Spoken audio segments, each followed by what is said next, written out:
നമസ്കാരം. അപ്പോൾ എല്ലാവർക്കും വീഡിയോയിലേക്ക് സ്വാഗതം. ഇല്ലേ, നമ്മുടെ ജീവിതത്തിലെ ഒത്തിരി പ്രശ്നങ്ങളൊക്കെ വരും അല്ലേ. ആ പ്രശ്നങ്ങളെയൊക്കെ അതിജീവിച്ചാലേ നമുക്ക് മുന്നോട്ട് പോകാൻ സാധിക്കുകയുള്ളൂ. അതെല്ലാവർക്കും അറിയാം അല്ലേ. പക്ഷേ അങ്ങനെ അത് നേരിടേണ്ട ചിലതായ പ്രശ്നങ്ങൾ നമ്മുടെ ജീവിതത്തിലുണ്ടാകും. നമ്മളത് നേരിട്ടേ മതിയാവുള്ളൂ. അങ്ങനെയുള്ള ഒരു പ്രശ്നത്തെക്കുറിച്ചാണ് ഇന്ന് നമ്മൾ സംസാരിക്കുന്നത്. അതെന്താണെന്നറിയാവോ? വാർദ്ധക്യം ഇല്ലേ. അതായത് ഒരു 60 വയസ്സ് കഴിഞ്ഞവർ, നമ്മൾ സാധാരണ വാർദ്ധക്യം എന്നല്ലേ പറയുന്നത്, പെൻഷനൊക്കെ പറ്റി സ്വസ്ഥം ഗൃഹഭരണം എന്നൊക്കെ പറയുന്ന പോലെ ഇരിക്കുന്നവരെ കുറിച്ചാണ് ഇന്നത്തെ നമ്മുടെ വീഡിയോ. അപ്പോൾ അതെന്താണ്, വാർദ്ധക്യത്തെ നമ്മൾ എന്താണേലും അംഗീകരിച്ചേ പറ്റുള്ളൂ. അത് നമുക്ക് അതനുസരിച്ച് മുന്നോട്ട് പോകാൻ സാധിക്കുകയേ ഉള്ളൂ. അപ്പം അതിൻ്റെ അകത്ത് വരുന്ന ഏറ്റക്കുറച്ചിലുകളും എല്ലാം ബുദ്ധിമുട്ടുകളും എല്ലാം നമ്മൾ അനുഭവിക്കണം ഇല്ലേ. അപ്പോൾ പലർക്കും പല കാര്യങ്ങളിലും ഭയങ്കര പിടിവാശികളായിട്ട് വരും ആ സമയത്ത്. പെൻഷനൊക്കെ പറ്റി നമ്മൾ ഏതെങ്കിലും ഒരു പൊസിഷനിലോ അല്ലെങ്കിൽ ആരുമാകട്ടെ ഏതെങ്കിലും ഒരു പൊസിഷനിലൊക്കെ ഇരുന്നിട്ട് ആ രീതി തന്നെ നമ്മളെ വീടുകളിൽ പ്രാവർത്തികമാക്കാൻ നോക്കും ചിലർ ഇല്ലേ. ഞാനൊരു വലിയ സർക്കാർ ഉദ്യോഗസ്ഥനായിരുന്നു, അപ്പം ഞാൻ അതേ രീതിയിലായിരിക്കണം ഇനി മുന്നോട്ട് പോകേണ്ട, വീട്ടിലും അങ്ങനെ എല്ലാവരും എന്നെ അംഗീകരിക്കും എന്നൊരു തോന്നലുണ്ട്. അത് നടപടിയില്ലാത്ത കാര്യമാണ് ഇല്ലേ. അതാരും അംഗീകരിക്കില്ല ഇല്ലേ. അതേപോലെ ഓഫീസുകളിലൊക്കെ കർക്കശക്കാരനായിരിക്കാം ഇല്ലേ. അപ്പം ആ ഫയലിംഗ് കൊണ്ട് അതിങ്ങൊപ്പിട്ടു, ഇങ്ങനെയൊക്കെ ഭയങ്കര കർക്കശമായിട്ട് ജീവിച്ചു കഴിഞ്ഞിട്ട് പെൻഷൻ പറ്റി കഴിയുമ്പോഴും അത് തന്നെയാണ് ജീവിതം എന്ന് വിചാരിക്കുന്നതിൽ വല്ല അർത്ഥമുണ്ടോ? ഒരർത്ഥവും ഇല്ല. അവിടെ ഓഫീസ് വേറെ, വീട് വേറെ ഇല്ലേ. സാഹചര്യങ്ങളെല്ലാം മാറി. പെൻഷൻ പറ്റി കഴിയുമ്പം ആദ്യം നമ്മൾ വിചാരിക്കണം ആ കസേരയുടെ വിലയാണ് നമുക്ക് തന്നിരുന്നത് എന്ന്. ആ കസേര നഷ്ടപ്പെട്ട് കഴിയുമ്പോൾ പിന്നെ അതിനൊരു വിലയും ആ സ്ഥാനത്തിനൊരു വിലയും ഇല്ലാതെയായി ഇല്ലേ. ആ സ്ഥാനം വേറെ ആൾക്ക് കൈമാറപ്പെടുകയാണ് ചെയ്യുന്നത്. അത് നമ്മൾ മനസ്സിലാക്കിയിരിക്കണം, അതൊരു യാഥാർത്ഥ്യമാണെന്നുള്ളത്. പിന്നെ ചിലരുടെ വിചാരം എന്നാണെന്നറിയാവോ? താനില്ലെങ്കിൽ ഒരു കാര്യവും നടക്കില്ല എന്നൊരു ചിന്തയിലേക്ക് ചില പ്രായമായവർക്ക് വരും. അതായത് ഞാൻ ഈ ഓഫീസ് അല്ലെങ്കിൽ ഈ സ്ഥാപനം കൊണ്ടു നടക്കണേ എൻ്റെ കഴിവിൻ്റെ പുറത്താണ്, മറ്റുള്ളവർക്കൊന്നും ഒരു കഴിവും ഇല്ല, ഞാനില്ലെങ്കിൽ എല്ലാം പോക്കടിച്ച് പോകും എന്നൊരു ചിന്തയോട് കൂടി നടക്കും. അത് വീട്ടിലാണെങ്കിലും അങ്ങനെ തന്നെ, ഞാനാണ് എല്ലാം ചെയ്യുന്നയാൾ, ഞാൻ അങ്ങനെയാണ്. അതും നമ്മൾ വെറുതെ ചിന്തിക്കുന്നതാണ്. നമ്മൾ ചുമ്മാ ടെൻഷൻ അടിക്കാൻ വേണ്ടി കാണിച്ചു കൂട്ടുന്ന ഓരോ കോപ്രായങ്ങൾ എന്ന് വേണമെങ്കിൽ കരുതാം. അതും കൊണ്ടും ഒരു പ്രയോജനവും ഇല്ല. നമ്മൾ ഇല്ലെങ്കിലും ആ സ്ഥാപനം, എത്രയോ മഹാന്മാർ ജീവിച്ച് മരിച്ചു പോയതാണ് ഈ ഭൂമി ഇല്ലേ. എത്രയോ സ്ഥാനമാനങ്ങളിലിരുന്നവർ, എത്രയോ വലിയ ശാസ്ത്രജ്ഞന്മാർ, എത്രയോ വലിയ ആൾക്കാർ ഈ ലോകത്തുനിന്ന് പോയിരിക്കുന്നു. ലോകം ഓരോ രാജ്യങ്ങൾ ഭരിക്കുന്ന എത്രയോ ഭരണാധികാരികൾ പോയിരിക്കുന്നു. അപ്പം നമ്മൾ വിചാരിക്കണം നമ്മളില്ലേലും ഇതിങ്ങനെ കറങ്ങിക്കൊണ്ടിരിക്കും, എല്ലാവരും ഇതിനെല്ലാം മറക്കും എന്നുള്ള ചിന്ത നമ്മുടെ ഉള്ളിൻ്റെ ഉള്ളിലുണ്ടായിരിക്കണം. അപ്പോൾ നമ്മൾ നോർമലാകാൻ പറ്റും നമുക്ക് ഇല്ലേ. പിന്നെ ചിലർക്കുണ്ട്, കൊച്ചുമക്കളൊക്കെ ആയി കഴിയുമ്പോൾ നമ്മുടെ മക്കൾക്ക് ചെയ്തു കൊടുക്കാൻ കഴിയാത്ത കുറേ കാര്യങ്ങൾ നമ്മൾ കൊച്ചുമക്കളെ കൊണ്ട് ചെയ്യിപ്പിക്കാൻ ശ്രമിക്കും. അതായത് മക്കളോട് പറഞ്ഞ് കൊച്ചുമക്കളെ കൊണ്ട് ആ രീതിയിൽ ആക്കാൻ ശ്രമിക്കാറുണ്ട്. അതിൻ്റെയും ആവശ്യമുണ്ടോ എന്ന് നിങ്ങൾ ചിന്തിച്ച് നോക്കിക്കേ. പലപ്പോഴും അതിൻ്റെ ആവശ്യമില്ല. കാരണം കൊച്ചുമക്കളെ വളർത്തുവാൻ അവരുടെ അച്ഛനും അമ്മയുണ്ടല്ലേ. അവരുടെ അച്ഛനും അമ്മ അവർക്കതിനുള്ള സ്വാതന്ത്ര്യം വിട്ടുകൊടുക്കുക. പല ഗ്രാൻഡ് പേരൻസും കാണിക്കുന്നത് എന്താണെന്നറിയാവോ? കൊച്ചുമക്കളെ ഇന്ന സ്കൂളിൽ വിടുക, എല്ലാ കാര്യത്തിലും മക്കളുടെ എല്ലാ കാര്യത്തിലും ഇടപെടും. ആ കൊച്ചിന് ഭക്ഷണം കൊടുക്കുന്നവരെ മുത്തശ്ശിയും മുത്തച്ഛനും കൂടെ തീരുമാനിക്കുകയാണ്. അത് തന്നെയല്ല, കൊച്ചിനെ സ്കൂളിൽ വിടണം, കൊച്ചു സ്കൂളിൽ വീണോ, കൊച്ചെന്താ കരയണ, ഫോണിക്കൂടെ ഒരു കൊച്ചിൻ്റെ കരച്ചിൽ കേട്ടാൽ തന്നെ ടെൻഷൻ അടിക്കുന്ന എത്രയോ ഗ്രാൻഡ് പേരൻസ് ഉണ്ടെന്നറിയാമോ? അതിൻ്റെ ഒന്നും ആവശ്യമില്ല. അവർക്കും അതിൻ്റേതായ, ആ കുഞ്ഞിൻ്റെ അച്ഛനും അമ്മയ്ക്കും അതിൻ്റേതായ ഒരു സ്വാതന്ത്ര്യം കൊടുത്തേക്കണം ഇല്ലേ. ആ കുഞ്ഞിനെ വളർത്താനുള്ള ഒരു എന്നാന്ന് പറയുക, അവരും ഒരു സെൽഫായിട്ട് അവരുടെ കാര്യങ്ങൾ നോക്കാൻ അവരെ പ്രാപ്തരാക്കണം. നമുക്കാകെ ചെയ്യാൻ പറ്റുന്നത് എന്താ? നമുക്ക് വല്ല ഹെൽപ്പുകളും ചെയ്യാൻ പറ്റുമെങ്കിൽ ചെയ്തു കൊടുക്കുക. ഇല്ലെങ്കിൽ വല്ല കൊച്ചു കഥകളൊക്കെ പറഞ്ഞു കൊടുത്തുകൊണ്ടിരിക്കുക. അതല്ല, നമ്മളെ കൊണ്ട് സാധിക്കാത്ത ഹെൽപ്പുകൾ ചെയ്യാമെന്നും പറഞ്ഞ് നമ്മളെ ഏൽക്കാതിരിക്കുക ഇല്ലേ. എനിക്കറിയാവുന്ന ഒരു പേരൻസ് ഉണ്ട്. അവർ നല്ല പ്രായമായി കഴിഞ്ഞപ്പോൾ ഒരു പ്രാവശ്യം മകനും മരുമകളും കൂടെ പുറത്തെങ്ങാണ്ട് പോയപ്പോൾ കുഞ്ഞിനെ നോക്കാം എന്നിവരേറ്റു. ഞങ്ങൾ നോക്കിക്കോളാം, എങ്ങാണ്ട് ഒരാഴ്ചത്തേക്കെങ്ങാണ്ട് നോക്കിക്കോളാം എന്ന് പറഞ്ഞു. അതിനെന്നെ മോളെ ഇങ്ങ് വിട്ടേരെ, ഞങ്ങൾ സ്ഥിരം നോക്കിക്കോളാം എന്ന് പറഞ്ഞു. കുഞ്ഞ് ഒരു പ്രായമായി കഴിയുമ്പോൾ കുഞ്ഞ് ഓടിപ്പാഞ്ഞ് നടക്കുന്ന പ്രായമായപ്പോൾ ഈ 2 പേരൻസിനും മുട്ടുവേദന ഉള്ളവരാണ്, ഈ ഗ്രാൻഡ് പേരൻസിന്. അവർക്ക് ഈ കുഞ്ഞിനെ ഓടിച്ചെന്ന് പിടിക്കാനോ അതിനെ നോക്കാനോ ഒന്നും ഇവർക്ക് സാധിക്കാണ്ട്, ഭക്ഷണം ഉണ്ടാക്കി കൊടുക്കാനോ എല്ലാം കുഞ്ഞുങ്ങളാകുമ്പോൾ ഇങ്ങനെ ഓടിപ്പാഞ്ഞ് നടക്കുമല്ലോ. അപ്പം അങ്ങനെ നടന്ന് ഇവരുടെ മുട്ടുവേദനയും കൂടി ഇവർക്ക് ആകെ ടെൻഷനുമായി. അത് കഴിഞ്ഞപ്പോൾ ഇവർ പിന്നെ മറ്റുള്ളവരോട് പറഞ്ഞു നടക്കുവാണ്, അത് അവർ വന്ന് കൊണ്ടുപോയില്ല ഇതുവരെ കൊച്ചിനെ രാവിലെ കൊണ്ട് ഇവിടെ വിട്ടിട്ട് പോവും, വൈകുന്നേരം എടുത്തുകൊണ്ട് എന്നെക്കൊണ്ട് സാധിക്കുന്നില്ല എന്ന്. നമ്മൾ തുറന്നടിച്ച് പറഞ്ഞേക്കുക, നമുക്ക് പറ്റില്ല, നിങ്ങൾ ആരെങ്കിലും വെച്ച് കുഞ്ഞിനെ നോക്കുക എന്നിങ്ങനെ തുറന്നു പറയുക. അല്ലാതെ നമുക്ക് വയ്യാത്ത ഒരു കാര്യം നമ്മൾ ചെയ്തിട്ട് അത് എല്ലാവരോടും പറഞ്ഞുകൊണ്ട് നടന്നിട്ട് ഒരു പ്രയോജനമുണ്ടോ? ഒരു പ്രയോജനവും ഇല്ല അല്ലേ? നമുക്ക് ചെയ്യാൻ പറ്റുന്നത് ചെയ്തു കൊടുക്കുക. ഇല്ലേ, ഒരു ദിവസമാണെ നോക്കി അത് മതി. അല്ലെങ്കിൽ എന്തെങ്കിലും ചെയ്തു കൊടുക്കാനുണ്ടോ അത് ചെയ്തു കൊടുത്തു. വല്ല കഥകളും പറഞ്ഞു കൊടുക്കാൻ പറ്റുമോ അത് ചെയ്തു കൊടുത്തു. അങ്ങനെയൊക്കെ കുഞ്ഞുങ്ങളെ നോക്കുക. നമുക്ക് വയ്യാത്ത കാര്യങ്ങളൊന്നും എടുത്ത് നമ്മൾ തലയിൽ വെക്കാതിരിക്കുന്നതല്ലേ നല്ലത്. ഞാൻ പറഞ്ഞത് ശരിയല്ലേ? പിന്നെ അടുത്തതാണ്, പെൻഷൻ കിട്ടിയ കാശൊക്കെ കിട്ടിക്കഴിയുമ്പോൾ ചിലർ ഭയങ്കര ദൂർത്തടിക്കുന്ന മാതാപിതാക്കളുണ്ട് കേട്ടോ.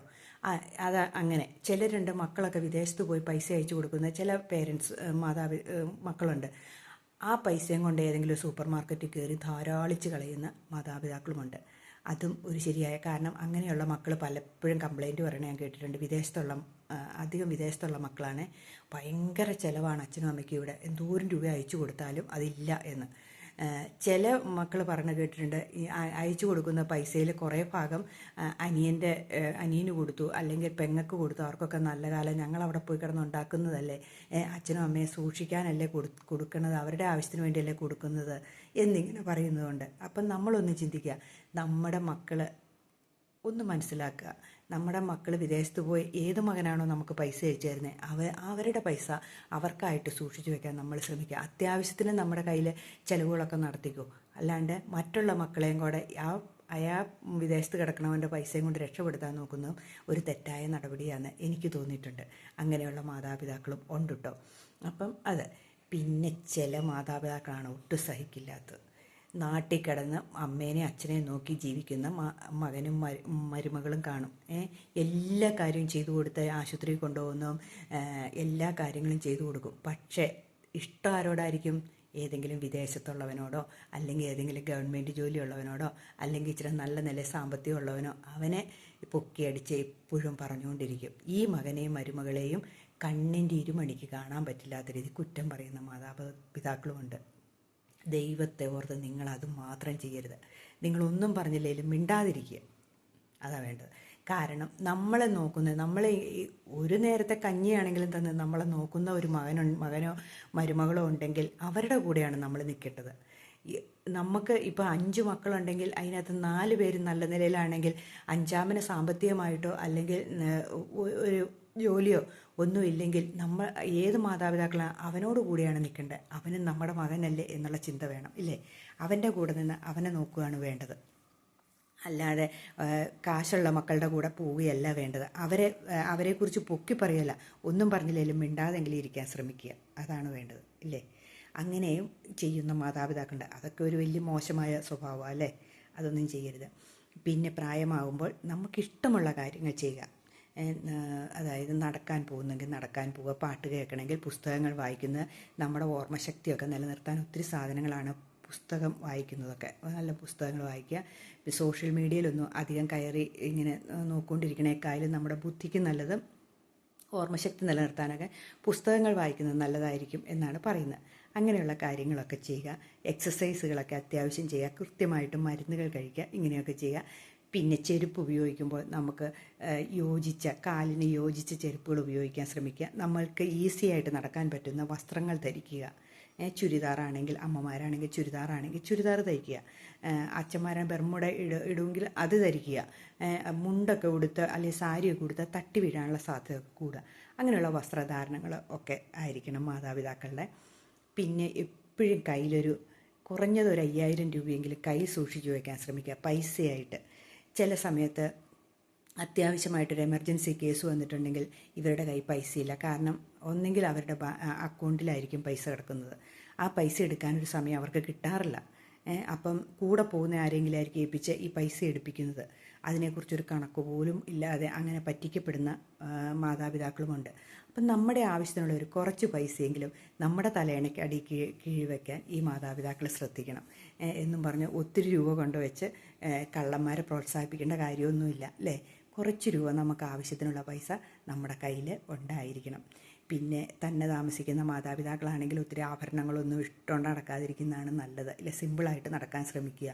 ചുമ്മാ നമ്മളെ കയ്യിലിരിക്കുന്ന സാധനം വല്ലവർക്കും കൊടുക്കേണ്ട കാര്യമില്ലല്ലോ. പിന്നെ ബാത്റൂമിലോ ഒക്കെ കയറുമ്പം നമ്മൾ സൂക്ഷിച്ച് കണ്ടുമൊക്കെ നടക്കാൻ, വൃത്തിയായിട്ടിരിക്കാൻ ശ്രമിക്കുക. പിന്നെ വാർദ്ധക്യമായി ശ്രദ്ധിക്കേണ്ട ഒരു പ്രധാന കാര്യം, ഓർമ്മശക്തി കുറയുമെന്ന് പറഞ്ഞല്ലോ. നമ്മൾ പോകുന്ന വഴികൾ എപ്പോഴും ഈ ഉന്തും മൊഴിയും അല്ലെങ്കിൽ കുഴിയും ഒക്കെയുള്ള റോഡുകളാണ്. നമ്മുടെ പ്രായമായ വാർദ്ധക്യത്തിലേക്ക് എത്തുന്നവർക്ക് സഞ്ചരിക്കാൻ പറ്റുന്ന റോഡുകളൊന്നുമല്ല നമ്മുടെ. അങ്ങനെയുള്ള റോഡുകൾ അപൂർവം റോഡുകളേ ഉള്ളൂ കേട്ടോ. അപ്പം പോകുന്ന വഴിക്ക് നമ്മൾ കുഴിയിലോ അല്ലെങ്കിൽ ഏതെങ്കിലും തട്ടി വീഴാനോ ഒക്കെ സാധ്യതയുള്ളതുകൊണ്ട് ശ്രദ്ധിച്ച് നടക്കാൻ നമ്മൾ ശ്രമിക്കണം. അങ്ങനെ നടക്കാനൊക്കെ പോവുകയാണെങ്കിലും നല്ല വെളിച്ചമൊക്കെ വന്ന ശേഷം മാത്രമേ നടക്കാനൊക്കെ ഇറങ്ങാവുള്ളൂ. പിന്നെ എന്ത് ഭക്ഷണം കിട്ടിയാലും അത് കഴിക്കാൻ ശ്രമിക്കുക. നമ്മൾ ഷുഗറാണ് അല്ലെങ്കിൽ പ്രഷറാണ് കൊളസ്ട്രോളാണെന്നും പറഞ്ഞുകൊണ്ട് മക്കൾ നിയന്ത്രണങ്ങൾ ഏർപ്പെടുത്താതിരിക്കുക. എന്തും അവനവൻ്റെ ഇഷ്ടം ആവശ്യത്തിന് കഴിച്ചോളാൻ പറയുക. കാരണം നമ്മുടെ ആഗ്രഹത്തിന് കഴിക്കുമ്പോൾ നമുക്കത് ഷുഗറൊന്നും കൂടുകയില്ല. എന്നും പറഞ്ഞ് ഒത്തിരി അല്ല, നമ്മുടെ ടേസ്റ്റ് ഒന്ന് നോക്കാൻ വേണ്ടി മാത്രം കുറച്ചൊന്നും കഴിക്കുന്നതിന്, ഒരു കല്യാണത്തിനോ അല്ലെങ്കിൽ ഒരു ഫംഗ്ഷനോ പോയി എന്നും കഴിക്കുമ്പോഴാണ് നമുക്ക് ഈ പ്രശ്നങ്ങളുണ്ടാകുന്നത്.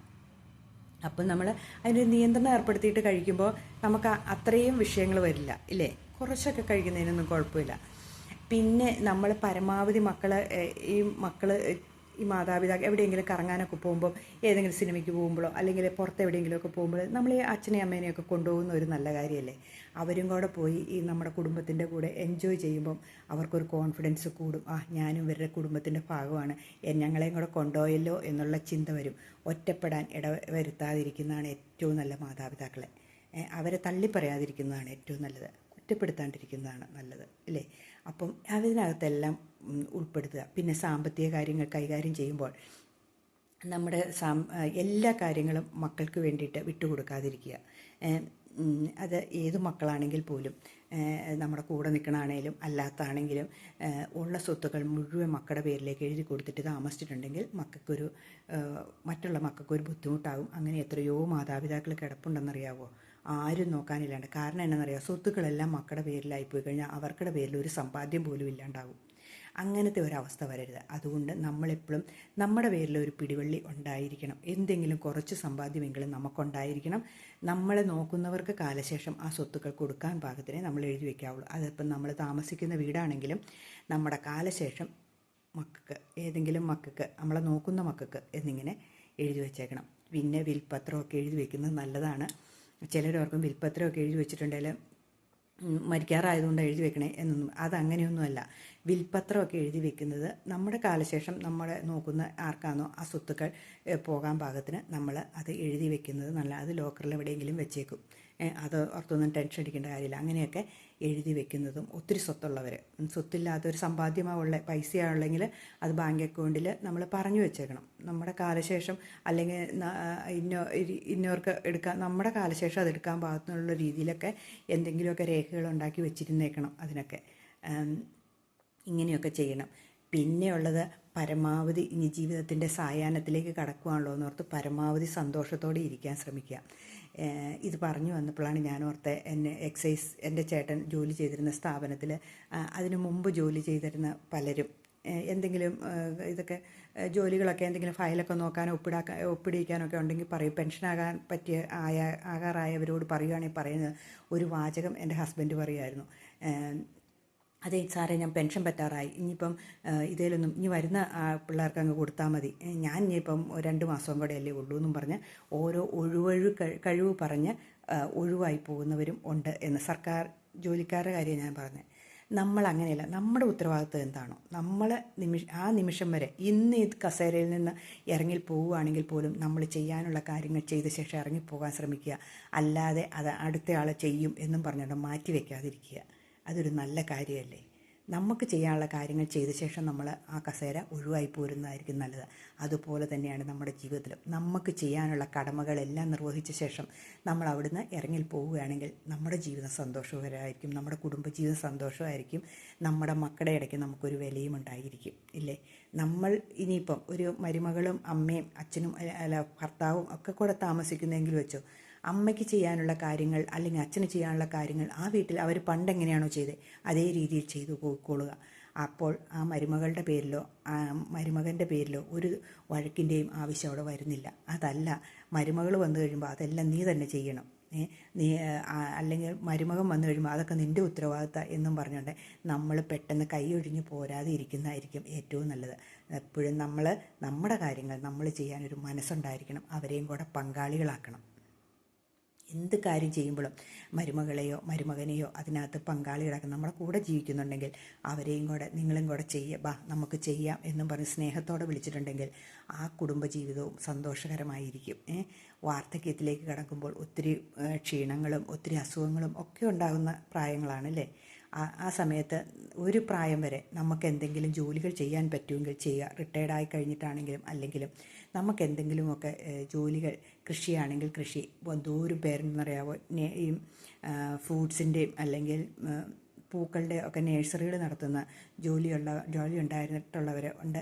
പിന്നെ ഈ എണ്ണ വെളിച്ചെണ്ണയൊക്കെ ആട്ടിക്കൊടുക്കുന്നവരുണ്ട്, പൊടികളുടെ ബിസിനസ് ചെയ്യുന്നവരുണ്ട്. അങ്ങനെ എന്തെങ്കിലുമൊക്കെ ഒരു പണി നമുക്ക് ചുമ്മാ ഇരിക്കുമ്പം നമുക്ക് ആവശ്യമില്ലാത്ത ചിന്തകൾ വരും. അപ്പം നമ്മളൊരു ബിസി ആയിട്ടിരുന്നിട്ടുണ്ടോ നമ്മളെ ഒന്നും വാർദ്ധക്യം ബാധിക്കുകയില്ല. പിന്നെ ഏത് സ്റ്റെപ്പേ കയറണമെങ്കിലോ എവിടെ കയറുമ്പോഴോ ഒന്ന് സൂക്ഷിച്ചാൽ മാത്രം മതി. അവിടെയൊക്കെ കയറാൻ നമ്മൾ ശ്രമിക്കുക. എക്സസൈസുകൾ ചെയ്യുക, ജോയിൻസൊക്കെ ഇളക്കി ഇങ്ങനെ അനക്കി പെറുക്കിയുള്ള എക്സസൈസുകളൊക്കെ ചെയ്യുക. അങ്ങനെയൊക്കെ ചെയ്ത് കഴിയുമ്പോൾ നമ്മുടെ ജീവിതം മാറ്റിമറിയും ഇല്ലേ. അപ്പം ഇങ്ങനെയൊക്കെ ചെയ്താൽ നമ്മുടെ ജീവിതത്തിൽ എന്തെങ്കിലും മാറ്റം വരുമോ എന്ന് നിങ്ങളൊന്ന് ചിന്തിച്ച് നോക്കിയേ. നമ്മുടെ വാർദ്ധക്യവും നമുക്ക് സന്തോഷകരമായിട്ട് കൊണ്ടുപോകണ്ടേ. അല്ലാതെ ചില കാരണവന്മാരുണ്ട് കേട്ടോ, അതും കൂടെ പറയാം.